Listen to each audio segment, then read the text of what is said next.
봅시다. 수학적 기납법. 수학적 기납법 봅시다. 수학적 기납법은요, 뭐 내용이 그렇게 많진 않은데, 수학적 기납법이 이제, 수원 파트에서 어쨌든 15번이 이제 킬러 문제로 출제가 될 거잖아, 수능에서. 근데 이제, 15번에서 수원 문제가 출제될 가능성이 제일 높은데, 수원 문제 중에서도 제일 출제될 가능성이 높은 파트가 결국 수열이죠, 수열. 수열에서 제일 높은 확률로 나올 게 지금 수학적 기납법이에요. 내가 문제를 10문제 정도 뽑아놨는데 보면은 최근 문제 다 킬러 문제가 다 이쪽에 있고요. 다만 오히려 수능에서는 아직 출제되지가 않은 것 같아. 됐죠? 수능에서는 뭔가 직접적으로 출제되지는 않은 것 같고 오히려 막 평가모의사 6월 9월 이런 데서는 막 많이 출제가 됐었죠. 그래가지고 오히려 나올 확률이 좀 높아요. 올해 수능에. 그죠? 그래서 좀 보면요. 수학적 기납법 한번 봅시다. 수학적 기납법. 기납법. 글씨 왜 이러니? 일단 수학적 기납법을 하려면 이제 우리가 기납적이라는 게 뭔 뜻인지를 먼저 알아야 될 거냐. 수열의 기납적 정의가 뭔지를. 수열의 기납적 정의라는 건 뭐냐면요. 결국 이런 거예요. 내가 n번째 항이랑 그러니까 n번째 항이랑 an 플러스 1번째 항이랑의 관계식을 쓴 게 수학적 기납법이에요. 오케이? 좀 크게 해서 볼까? 그러니까 나는 an과 an 플러스 1 사이의 관계식을 그러니까 관계식 써놓은 거를 우리가 그 수열의 기납적 정의라고 하고요. 그 식을 우리가 뭐라고 할 거냐면요. 그걸 점화식이라고 할 거예요. 점화식. 점화식이라고 명칭을 그냥 잡을 거야. 그냥 명칭이야. 오케이?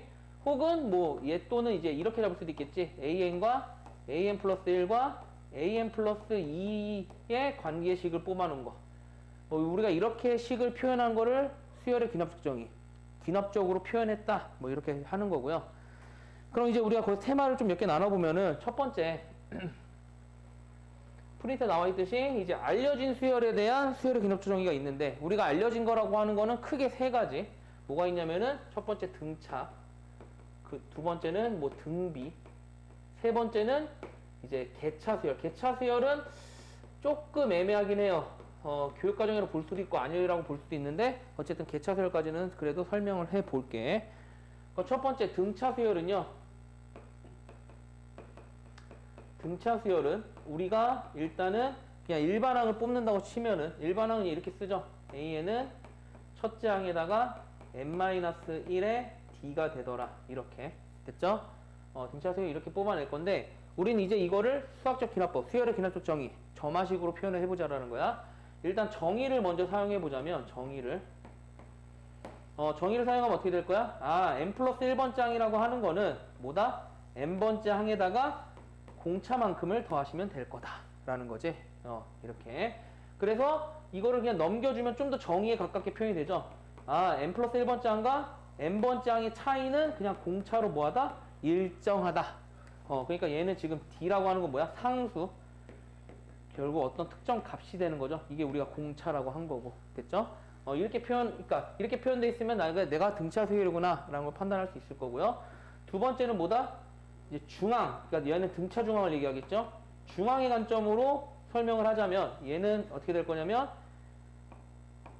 n 플러스 1번째 항의 2배는 n번째 항과 n 플러스 2번째 항의 합과 같더라. 약간 평균, 그죠? 산술 평균 얘기하는 거죠. 그래서 얘를 an도 이쪽으로 넘겨주고 an 플러스 1 이쪽으로 하나만 넘겨주면 두 개 중에 하나만 넘겨주면 an 플러스 2 마이너스 an 플러스 1 얘네와 얘 사이의 차이는 n 플러스 1번째 항의 과 n번째 항의 차이랑도 같다. 일정하다. 이것도. 얘도 약간 정의로 표현된 거죠. 그러니까 여기서 하고 싶은 얘기는 뭐냐? 등차 수열을 이렇게 표현한다라는 게 중요한 게 아니라 내가 이렇게 이 표현법을 보면은 얘가 등차 수열을 나타내는 거구나 라는 거를 캐치를 해야 된다는 소리야. 오케이? 마찬가지로 등비 수열도 보면요. 등비 수열도 보면요. 나는 an이 일반항은 그냥 이렇게 쓰죠. 첫째 항에 r에 n-1제곱 이렇게 쓸 거잖아요. 그죠? 이렇게 쓸 거예요. 근데 내가 정의를 이용해서 등비 수열을 표현해 보자면 n 플러스 1번째 항은 n번째 항에다가 공비만큼을 곱하시면 된다. 됐죠? 이게 이제 등비 수열의 점화식 표현, 기납적 정의. 그죠? 그 다음에 그래서 얘를 좀 더 정의처럼 써주면은 AN으로 나눠주면 AN분의 AN 플러스 1이 뭐가 된다? R이 될 거다. 그러니까 비율이 R로 일정해지더라. 그래서 얘도 상수가 되는 거죠. 그리고 얘가 공비가 되시는 거예요. 그 다음에 마찬가지 등비 중앙으로서 우리가 점화식을 표현해 보자면은 내가 중간 거에 제곱은 n번째 항과 n 플러스 2번째 항의 곱과 같다라는 거지. 이게 등비 중앙. 또 an 나눠주고 an 플러스 1 하나 나눠주면은 an 플러스 1분의 an 플러스 2는요. an분의 an 플러스 1. 얘도 비율이 일정해지더라. 얘도 그러니까 등비 중앙을 써서 표현한 거죠. 그러니까 여기서도 마찬가지로 그러니까 너희가 이렇게 기억을 해야 돼. 아, 이런 표현을 보면 야, 얘 등차 수열이구나. 이런 표현 보면 얘는 등비 수열이구나. 판단을 하시고 이것도 아니면 얘는 저 뒤에서 할 낯선 수열이구나. 그럼 나는 나열을 하셔야 되겠다. 이런 생각을 기본적으로 가지고 계시면 되는 거죠. 세 번째 개차 수열 봅시다. 개차 수열. 세 번째 개차 수열. 개차 수열 보시면요. 개차 수열은 이제 이런 느낌, 이런 계산이 개차 수열이야. 뭐냐면은 내가 1, 3, 5, 7 이렇게 가는 수열은 이씩 더해지고 이씩 더해지고 이씩 더해지니까 얘는 등차 수열이잖아. 그죠? 차이가 일정하죠. 내가 1, 2, 4, 8 점점점 돼 있으니 얘는 곱하기 2 되고 곱하기 2 되고 곱하기 2 될 거니까 비율이 계속 일정한 거죠. 그래서 얘는 등비 수열인 거잖아. 그럼 개차 수열이라고 하는 건 뭐냐면요. 이런 거야. 1, 3 더하기 2 됐고 그 다음에는 더하기 3 돼서 6 되고 더하기 4 돼서 10 되고 더하기 5 돼서 15 되고 뭐 이런 식으로 가는 수열. 그러니까 이거는 무슨 수열이냐면은 봐봐. 이런 거지. 내가 얘 간격은 뭔가 일정하거나 일정하게 더해지거나 일정하게 곱해지는 게 아니지만 이 간격만큼이 무슨 수열을 이루는 거야? 어떤 특정 등차 수열 혹은 등비 수열을 이루는 거야. 그죠? 그러니까 우리 이걸 개차라고 하고요. 우리가 이런 숫자, 그러니까 이 차이만큼이 어떤 등차 내지 등비 수열을 이루는 거를 개차 수열이라고 할 거예요. 그 중요한 거는 개차 수열의 일반항을 어떻게 구하냐는 건데, 봐봐. 내가 이 5번째 항을 구한다 치면 15라고 하는 걸 구하고 싶으면요. 어떻게 구하면 돼? 첫 번째 항에다가 얘네 노란색을 싸그리만큼 더해주게 되면 이해되는 거죠. 됐죠? 1에다가 2 더하면 3 되고, 얘네 둘 더하면 6 되고, 얘네 셋 더하면 10 되고, 넷 더하면 15 되고 이렇게 되니까. 그래서 일반항을 어떻게 구하냐? n번째 항을 어떻게 구하냐? 얘를 첫 번째 항에서 얘 위에 싸그리를 더할 거야. 이 싸그리 더할 얘를 수열을 bn이라고 한다면 얘는 등차 내지 등비가 되겠지. 어쨌든 얘 bn을 더할 건데 그럼 나는 k는 1부터 bk를 더할 건데 여기서 신경 써야 될 건 뭐다?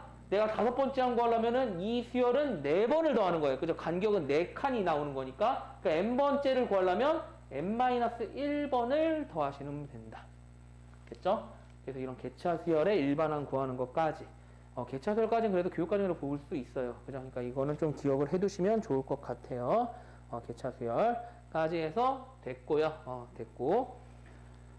그래서 여기서 계속 얘기하지만 여기서 하고 싶은 얘기는 뭐냐면요. 너희가 이런 점화식을 봤을 때 얘가 등차인지 등비인지 혹은 아무것도 아닌지 그냥 낯선 수열인지가 판단이 되셔야 푸는 방향성이 잡힐 거라는 거야. 그러니까 내가 이 식을 보고 얘가 등차구나. 그럼 그냥 일반항 구하면 되는 거고 등비구나. 일반항 구하면 되고 내가 등차도 등비도 뭐 개차도 아니구나. 그럼 얘 뭐 하면 되는 거야? 그냥 나열해서 규칙성을 찾으면 되겠구나. 이런 베이스를 가지고 문제 푸시면 되겠죠. 그래서 일단 그러니까 일단 쉬운 것부터 그래서 먼저 얘기한 거고요. 두 번째 수학적 기납법.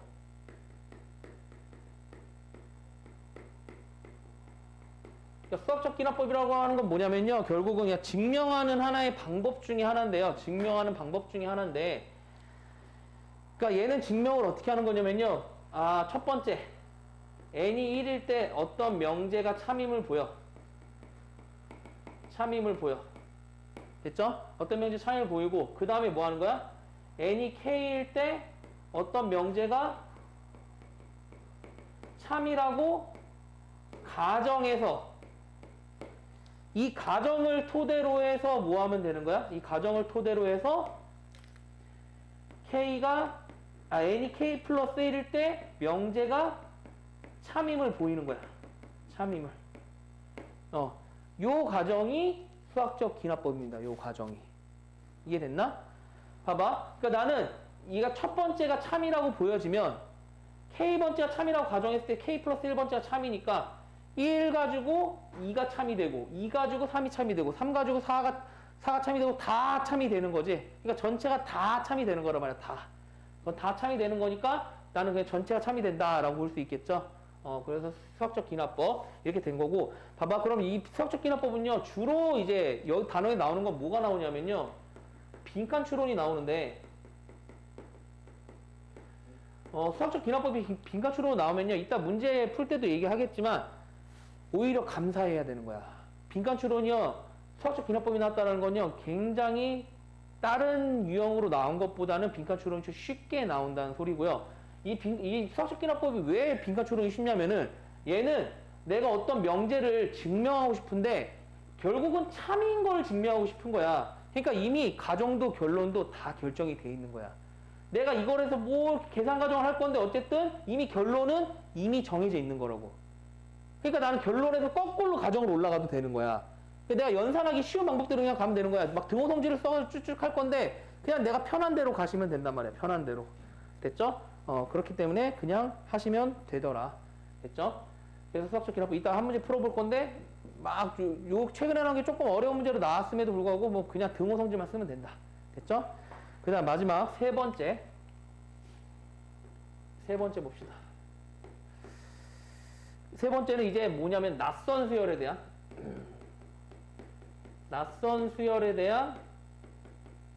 수열의 기납적 정의, 귀납적 정의.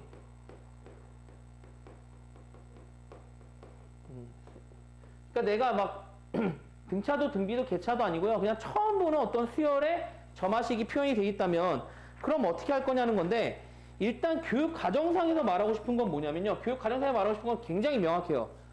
지도서에 교과형 지도서에 써져 있는 그냥 굉장히 명확한 아이디어는 뭐냐면요. 나열해. 그리고 나열한 걸 관찰해. 관찰해서 결국 뭘 찾아? 규칙성을 찾아. 그래서 내가 원하는 값으로 가는 거야. 문제 물어보는 값으로 가는 거란 말이야. 이렇게. 그죠? 이 과정을 그냥 거치게 가요. 이렇게 교육과정상에 명시가 돼 있어. 내가 나열해가지고 그 나열된 수열 가지고 규칙성을 찾아라. 이게 지금 이게 지금 교육과정상의 목적인데요. 거기 내가 써놨듯이, 프린트에 써놨듯이 1번에 보면, 그러니까 교육과정상의 단어의 목적은 나열의 규칙성을 찾는 거다. 다만 끝까지 나열하는 게 아니야. 그러니까 나열을 그냥 끝까지 다 하라는 게 아니야. 일정 부분 하면서 규칙성을 찾아서 내가 문제에서 원하는 값을 추론해 나가는 과정을 하는 거죠. 추론해 나가는 과정을. 됐죠? 그게 이제 교육과정상의 목적이고요. 두 번째는 계산 구조를 남기라고. 계산 구조를. 그러니까 계산을 결과만 써놓지 말고 예를 들면은 내가 1이고 그 다음에 1 더하기 2고요. 그 다음 1 더하기 3이고 그 다음에 1 더하기 3 더하기 5고 얘가 첫 번째 항, 얘가 두 번째 항, 얘가 세 번째 항이면은 내가 이 결과만 가지고 또 규칙성을 찾아낼 수는 있지만 과정을 통해서도 규칙성을 찾아낼 수 있다는 거야. 그러니까 내가 계산 구조를 남겨놔야 규칙성을 발견하기가 더 쉬울 거라는 거지. 왜냐 결과만 가지고 규칙성을 찾아내는 게 어려운 문제들도 존재하거든요. 반대로 계산 과정만 가지고 규칙성을 발견하는 것도 어려운 문제가 있을 수 있어요. 그러니까 어쨌든 뭐가 나올지 모르니까 계산 구조는 남겨서 계산을 해라. 이런 거고요. 세 번째는요. 내가 이런 거야. 그러니까 A5가 주어져. 그리고 어떤 점화식이 주어지고 거기에 따라서 내가 A1을 구하재. 이렇게 문제가 돼 있다고 친다면 답지에는 주로 어떻게 돼 있냐면 무조건 A1 가지고 얘를 미지수로 A라고 둔 다음에 얘를 막 식을 연산해가지고 A5로 구하기 이렇게 돼 있거든요. 대부분 답지들은요. 근데 내가 어쨌든 생각을 할 때 내가 만약에 얘 오라고 한다면 우리의 상식선에서는 모르는 거에서 아는 거로 가는 것보다는 아는 거에서 모르는 걸로 가는 게 좀 더 생각하기가 쉽겠지. 됐죠? 그러니까 나는 무조건 A1부터 쭈루룩 구해나가는 게 아니라 내가 아는 거에서 모르는 걸로 가는 거. 그죠? 아는 거에서 모르는 쪽으로 모르는 쪽으로 방향성을 잡는 게 연산적으로 더 쉬울 거라는 거야. 그죠? 추론하기도 더 쉽고. 그러니까 그렇다고 무조건 이게 아는 거에서 모르는 게 무조건 정답이냐 또 그것도 아니에요. 문제에 따라서는 그냥 첫 지항부터 쭈루루 연산을 해나가야 되는, 추론을 해 나가야 되는 그런 문제들도 존재해요.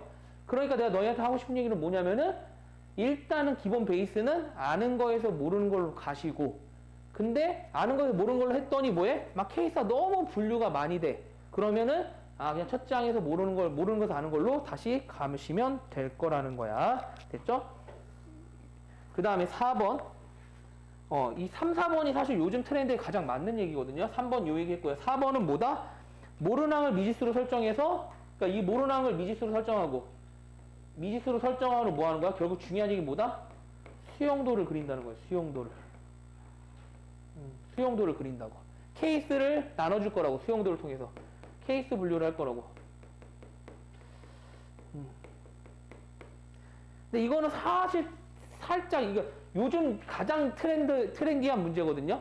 요즘 문제 중에 제일 많이 나오는 문제인데 조금 이 교육 과정이랑 약간 매칭이 안 되긴 해요, 솔직히. 왜냐면 교육 과정상에는 중요한 게 결국 규칙성이거든, 규칙성. 근데 얘는 수용도를 그린다는 거는 뭐냐면요, 그냥 규칙성을 안 나오고 케이스를 쭈르르 그냥 다 나열하자라는 거야. 다만 너무 이제 가지가 많이 뻗치니까 그걸 이제 수용도로 해서 좀 정리하면서 나열하자라는 거지. 그러니까 얘는 지금 포커스가 어디에 있냐면 나열에 포커스가 있는 거야, 나열에. 얘는 원래는 규칙성이 포커스가 있어야 되는 단원이긴 한데 얘는 그냥 나열에 포커스가 돼 있는 거고, 난 그냥 그 상태에서 추론을 하는 거라고, 추론을. 됐죠? 그래서 이 4번 문제는요, 4번 아이디어는요, 요즘 문제에서 굉장히 많이 쓰이는 아이디어다라는 거. 그 다음에 5번 아이디어는요, 뭘로 볼 수 있다? 수열을 함수로 볼 수 있다라는 건데, 얘가 이제 작년 9월 모평에 나왔던 문제가 있어요. 작년 9월 모평에 너희는 그 마더텅에 그 별 4개짜리 보면 작년 9월 모평짜리 9월 모평 21번인가? 아무튼 문제가 있거든요. 그 문제 보면요, 그 문제도 여전히 물론 나열해서 규칙성 찾아서 이런 수용도 그려서 풀면요, 풀려요. 그러나 그러면 시간이 오래 걸려. 물론 걔가 킬러 문제로 출제된 거라서요, 시간을 오래 투자해야 되는 게 맞아요. 맞는데 그거 이제 학원생들이 뭘 한 거야? 그럼 그걸 쉽게 어떻게 풀까 해서 이제 이걸 함수화 시켜서 푼 거야. 그게 아마 등차 수열로인가 이렇게 돼 있었을 거야. 직선으로 돼 있어가지고요, 함수로 풀 수 있었어요. 근데 내가 거기다 써놨지만 뭐라 써놨냐면, 이 함수로 봐서 푸는 거는요, 어쨌든 뭐다? 그냥 스킬적인 관점이야. 그러니까 얘가 항상 함수로 풀 수 있다 이런 관점도 아니고요, 이렇게 풀리는 문제가 거진 없어요. 되게 특수한 문제들밖에 없어요. 그리고 그런 문제들조차도 일단 기본 베이스는 나열이야. 문제 낸 사람은 나열의 아이디어로 낸 거란 말이야. 물론 푼 사람이 그렇게 안 풀었을 뿐이지. 그렇기 때문에 나는 5번을 그렇게 강조하고 싶진 않아요. 그래서 뒤에 그 10문제 넣어놨을 때 그 작년 9월 목표 문제를 넣을까 말까 하다가 안 넣었거든요.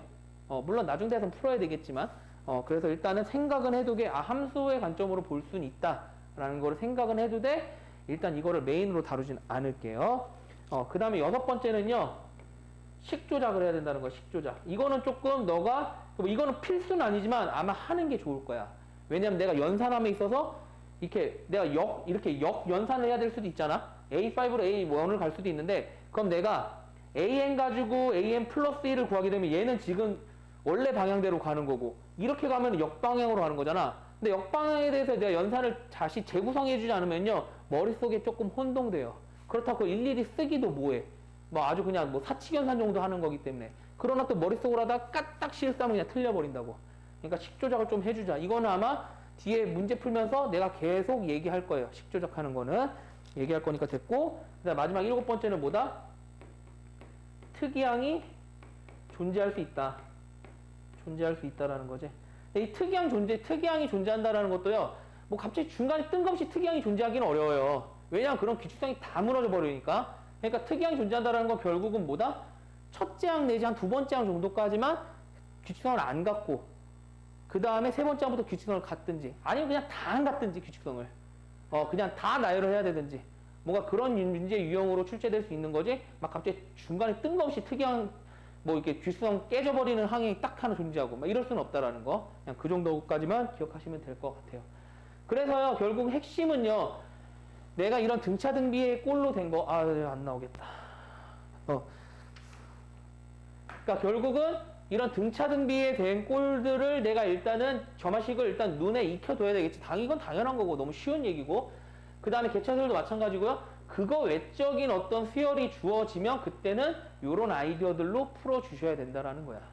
됐죠? 수학적 기라법은 아예 좀 독립된 단원인 거고요. 됐죠? 이렇게 해서 내용 설명은 여기까지 하고 그 다음에 문제 한 10문제 풀면서 요즘 트렌드는 어떻게 나오고 이 문제를 어떻게 접근해야 될지를 한번 연습을 해 봅시다.